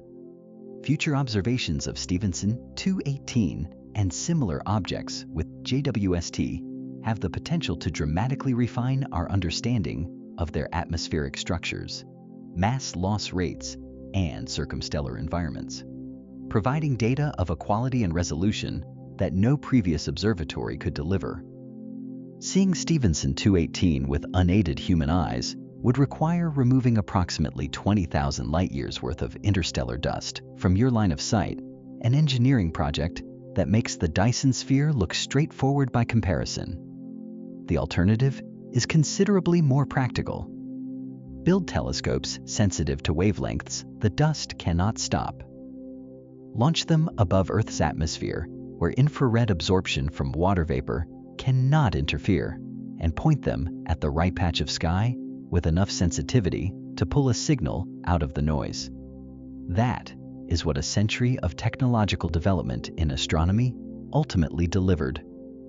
The largest known star in the universe, finally visible, finally measurable, finally named because humanity learned to look at the sky in a language that dust cannot silence. But all of this technology was built to witness one single moment, the moment this star ceases to exist in a way that will shake the universe itself. Part 13, the ending when the iron clock runs out. Right now, at this moment, the core of Stephenson 218 is producing iron, not burning it, producing it. Silicon nuclei are fusing into heavier elements in the deepest, hottest layer of the star's onion-like interior, and the endpoint of that process is iron 56, the most stable atomic nucleus in existence. Every second, more iron accumulates at the center. The core grows heavier, denser, hotter, and with every atom of iron added to that growing central mass, the countdown advances by one tick. Iron is where stellar nucleosynthesis ends, not because the star runs out of fuel in some ordinary sense, But because iron is the finish line of the periodic table as far as nuclear fusion is concerned, every fusion reaction that preceded this one hydrogen to helium, helium to carbon, carbon to oxygen, oxygen to silicon released energy. That released energy is what pushed back against gravity, what kept the star from collapsing under its own weight, what powered the light and heat and stellar wind that defined the star's entire existence. Iron fusion produces no such energy. Fusing iron nuclei together actually consumes energy rather than releasing it. The moment an iron core becomes massive enough, the star loses its ability to generate the outward pressure that has sustained it for millions of years. And then gravity, which has been waiting patiently since the moment the star first ignited, finally wins. The collapse happens fast, faster than fast. In less than 1 second, a fraction of a second, in the most precise models, the iron core, which at the moment of collapse is roughly the size of Earth, compresses under gravity so extreme that it shrinks to a sphere approximately 12 to 15 miles across. The density reached in that fraction of a second is so extreme that atomic nuclei are crushed together. Electrons are forced into protons, and what remains is an object composed almost entirely of neutrons, packed together at densities exceeding anything else in the observable universe outside of a black hole. A neutron star, born in less time than it takes to blink.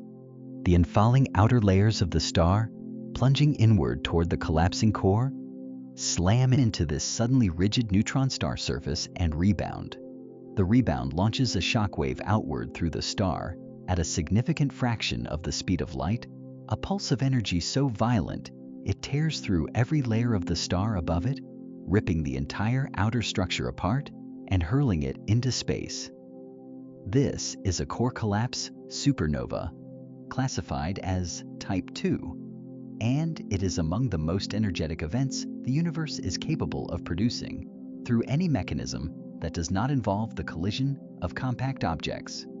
The energy released in those first few seconds is approximately 10 to the power of 44 joules. To give that number a reference point, the Sun, burning steadily at its current luminosity, would need 10 billion years to emit that same quantity of energy. Stephenson 218 will release it in seconds. Most of it, approximately 99%, will be carried away by neutrinos, ghostly particles that interact so weakly with matter that they pass through the entire remaining structure of the exploding star almost without resistance, escaping into space in a burst that reaches its peak intensity and fades in under 30 seconds. The remaining 1%, still an amount of energy that staggers every available comparison, drives the shockwave and ultimately powers the optical display visible across the galaxy. When Stephenson 218's supernova light finally reaches Earth, and it will, whether the star has already exploded and the light is currently traveling toward us, or whether the explosion lies millions of years in the future, it will be visible to the naked eye from 20,000 light-years away. A new star appearing in the constellation Scutum, bright enough to see without any instrument, burning for weeks before gradually fading. Core collapse supernovae at comparable or greater distances have been recorded throughout human history. The supernova of 1054, which produced what is now the Crab Nebula, was observed by Chinese and Arab astronomers at a distance of roughly 6,500 light-years. Stephenson 218 is further away, but its progenitor mass is sufficient to produce a display detectable across a significantly larger volume of space. Think about what that actually means. It is possible, not certain, but genuinely possible that Stephenson 218 has already exploded. The light from the detonation of the largest known star in the observable universe may be traveling toward Earth right now, having left the site of the explosion 10,000 years ago, or 5,000, or 1,000, still crossing the 20,000 light-years of galactic space that separates us from Scutum. If you went outside tonight and looked in that direction of the sky, you would see nothing unusual. But somewhere along that line of sight, 20,000 light-years of photons are in transit, and some of them might be the leading edge of the most spectacular light show our galaxy will produce in recorded human history.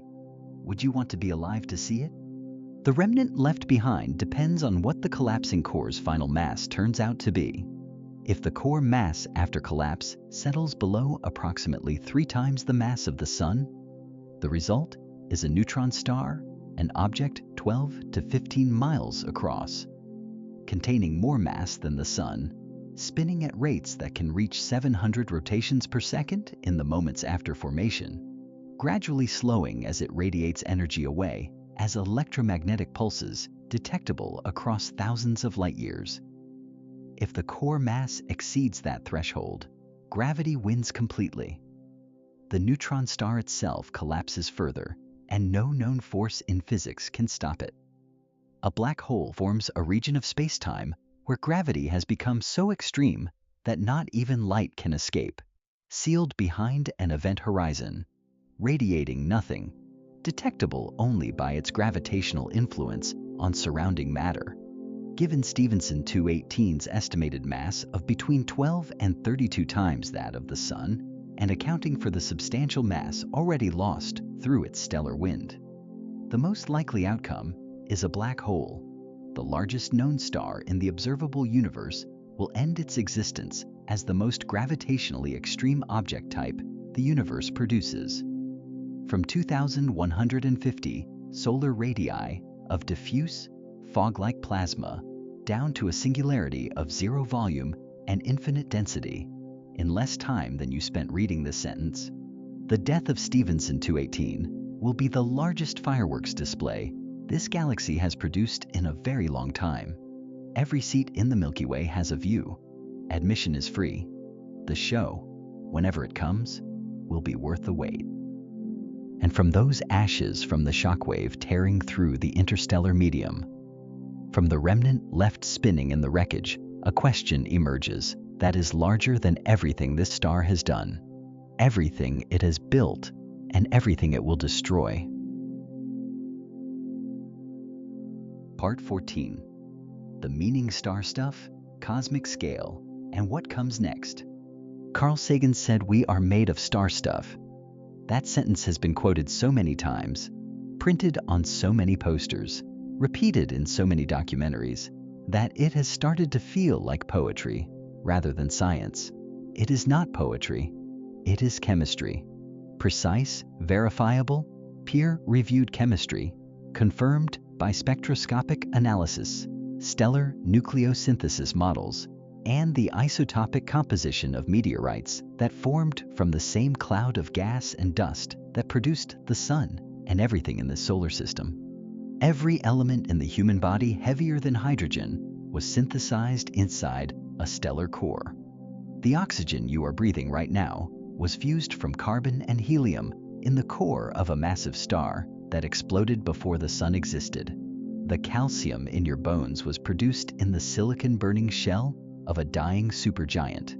The iron-carrying oxygen through your bloodstream was manufactured in the final moments before a stellar core collapsed, billions of years ago, in a star you will never know the name of.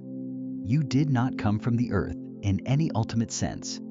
You came from stars, specific stars, with specific masses and specific lifetimes that processed hydrogen into the complex chemistry your existence depends on, and then scattered it across space in their deaths.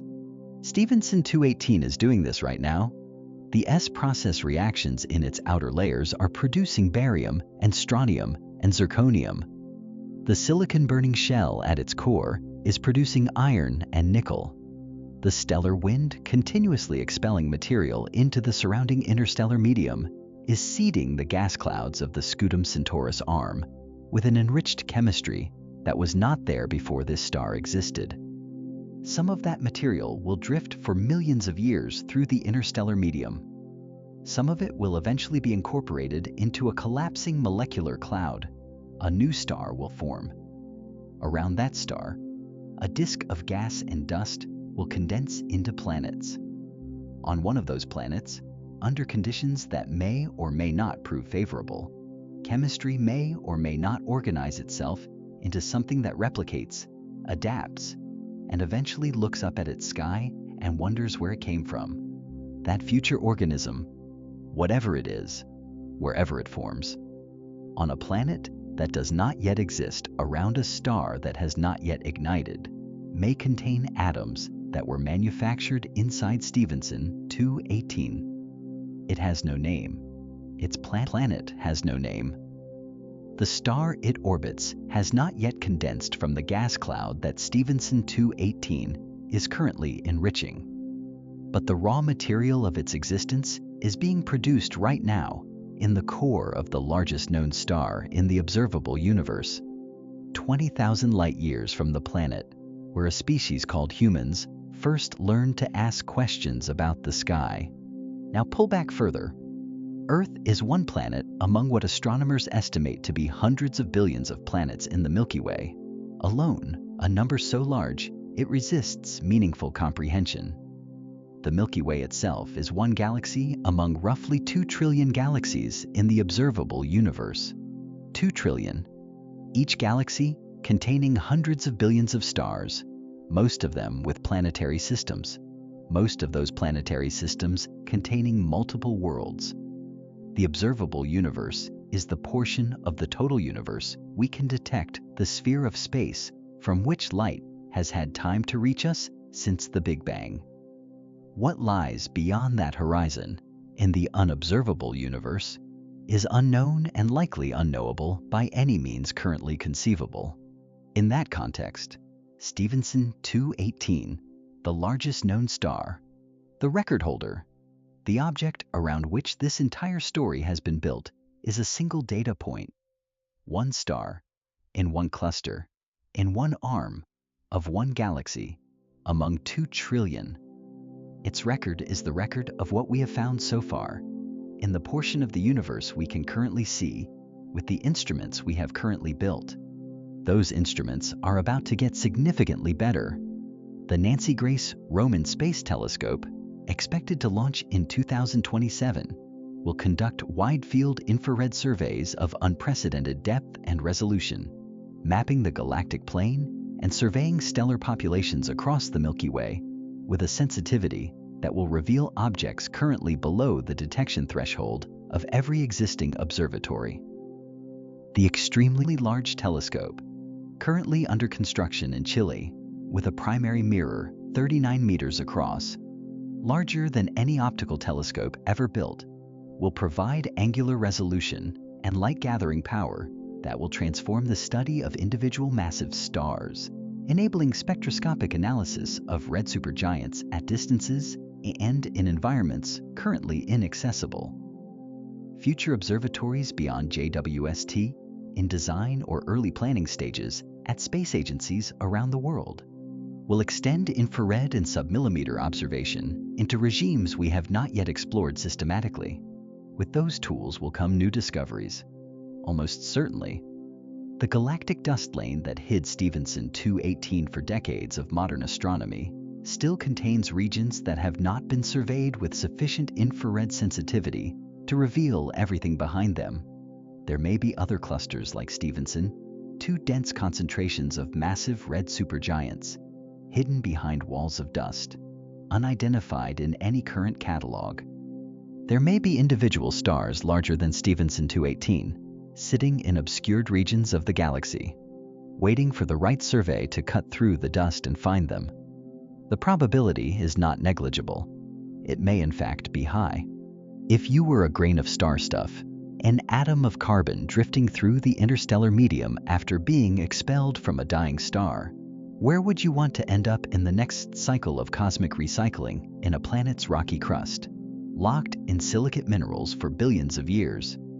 In an ocean, part of the chemistry of a world that might or might not develop life. In the atmosphere of a gas giant, circulating through storm systems that span thousands of miles. In another star, to be processed again into something heavier and expelled again in another death, to drift again through another cycle of the universe's patient chemistry. The answer, of course, is that the atom does not choose. The atom goes where gravity and chemistry and circumstance send it, over timescales that make the entire history of human civilization invisible. Ashes to ashes, dust to dust, turns out to be not a metaphor for mortality, but an accurate description of a physical process that has been running continuously for 13.8 billion years and shows no sign of stopping. Returning to dust is not an ending. It is an enrollment in the next round of the most consequential recycling program the universe has ever run. But before you settle into that comfortable sense of cosmic continuity, there is one final truth about Stephenson 218 that science has only recently begun to reckon with, and it will dismantle the very framework this entire story was built on. Part 15. The final reveal. Everything you just learned was incomplete.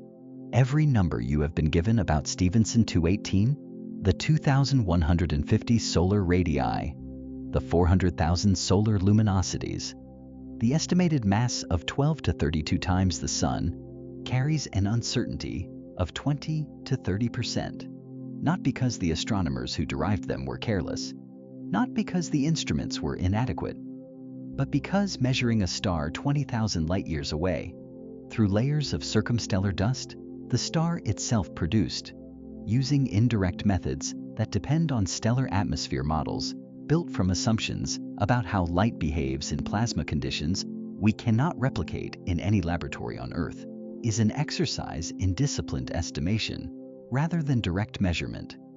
The 2020 Astronomical Journal paper that confirmed Stephenson 218's record said so explicitly. The error bars are real.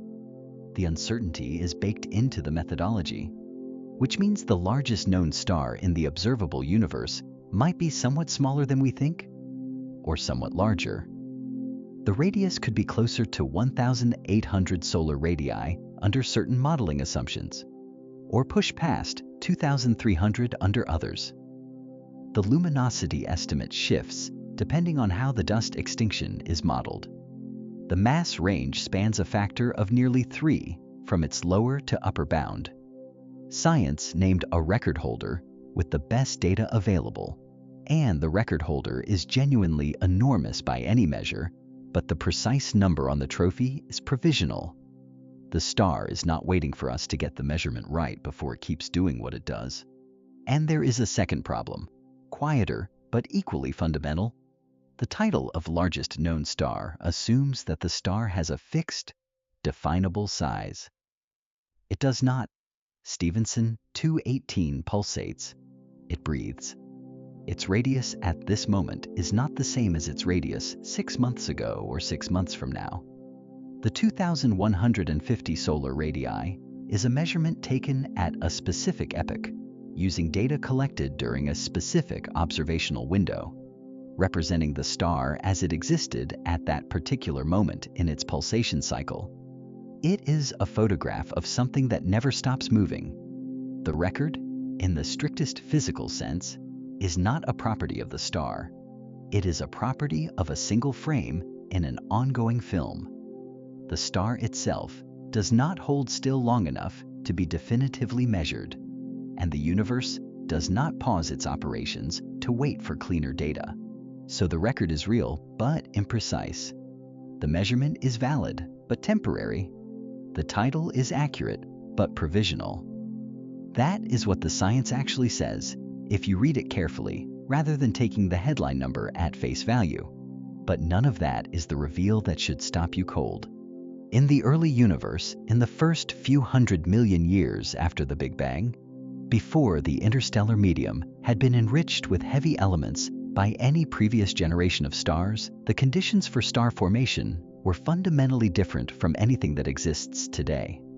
The gas clouds that collapsed into the first stars contained almost exclusively hydrogen and helium, with trace amounts of lithium, no carbon, no oxygen, no dust, none of the cooling mechanisms that modern molecular clouds use to radiate away heat as they collapse, allowing fragmentation into smaller, lower mass clumps. Without those cooling mechanisms, The first collapsing clouds could not fragment efficiently. They stayed hot, they stayed massive, and the stars they produced were correspondingly enormous. These are called population 3 stars.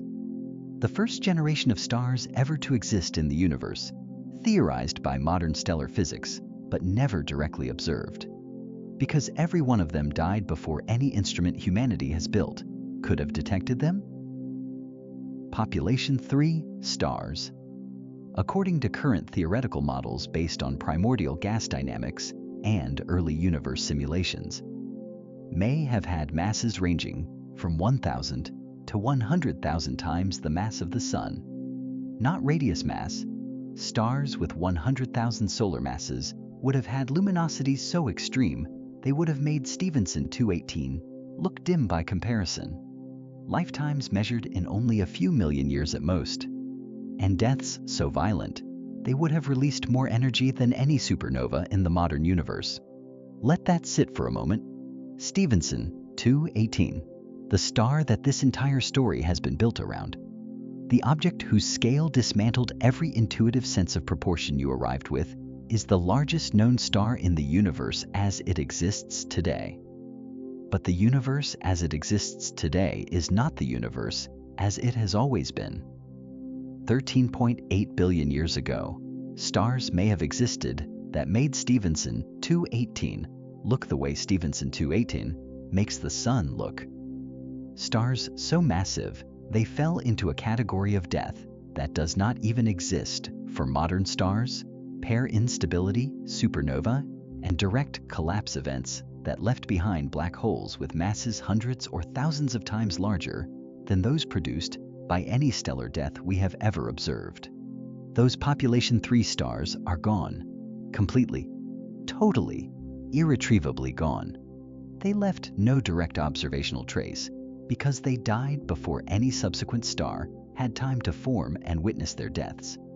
And the light from their explosions has been stretched by cosmic expansion into wavelengths so redshifted they are nearly impossible to distinguish from the background noise of the universe. We know they almost certainly existed because the physics of primordial gas collapse demands them. We have never seen one. We may never see one directly.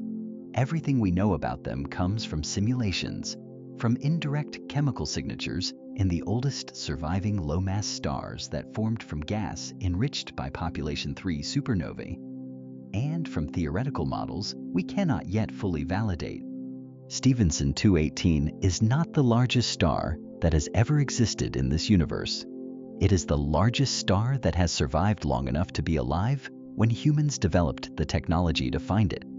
It holds the record for the living. The record for all time belongs to objects that burned and died before Earth existed, before the solar system existed, before the Milky Way had finished assembling its current structure. Objects we have never seen and cannot name. Those population 3 stars did not just die quietly. The most massive of them likely ended in hypernovae explosions 10 to 100 times more energetic than ordinary core collapse supernovae. Events so violent that they could have ionized entire regions of the early universe, clearing the intergalactic medium and triggering the epoch of reionization that transformed the cosmos from an opaque fog into the transparent universe we observe today. Their deaths shaped the large-scale structure of everything that came after. Every galaxy, every star cluster, every planet, every ocean, every organism alive today exists in a universe whose fundamental architecture was partly determined by the deaths of stars so large they have no modern equivalent, and those deaths left remnants. Black holes formed from the direct collapse of cores too massive for any neutron star or pair instability explosion to survive, with masses potentially ranging from hundreds to thousands of solar masses. Primordial black holes, seeded into the early universe by the deaths of population 3 stars, growing over billions of years by accreting surrounding gas and merging with each other, potentially becoming the seeds around which the first galaxies organized themselves. At the center of the Milky Way sits a supermassive black hole called Sagittarius A star, with a mass of approximately 4 million times that of the Sun. At the centers of other galaxies sit black holes measured in billions of solar masses. The origin of these supermassive black holes, how they grew so large so quickly in the early universe, remains one of the most actively debated unsolved problems in modern astrophysics. The leading candidates for their seeds include direct collapse black holes formed from population 3 stars and their remnants, growing over cosmic time through accretion and merger into the giants observed today. If those first stars existed, and the physics says they almost certainly did, and if their deaths produced the primordial black holes that seeded the first galaxies, then the black hole sitting at the center of our own galaxy, the one around which the entire Milky Way is organized, the gravitational anchor of the 100 billion stars in this galaxy, including our Sun, including Earth, including you may be the distant descendant of a star so large it makes Stephenson 218 look like the Sun. Think about that. Not the black hole descended from Stephenson 218, something that made Stephenson 218 look small. If those population 3 giants disappeared completely, leaving behind primordial black holes that seeded the first galaxies, then the black hole at the center of our own Milky Way may be the remnant of one of them. The largest known star in the observable universe is not the answer to the question of scale. It is the door. And on the other side of that door is a universe whose true upper limit of size, mass, and violence has already happened 13 billion years ago, in fires we cannot see, leaving shadows we are only beginning to learn to read. The biggest star ever discovered is not the biggest star that ever existed. It is simply the biggest one still burning. And everything else, every black hole, every galaxy, every atom in your body may be the ash of something larger that we will never fully see.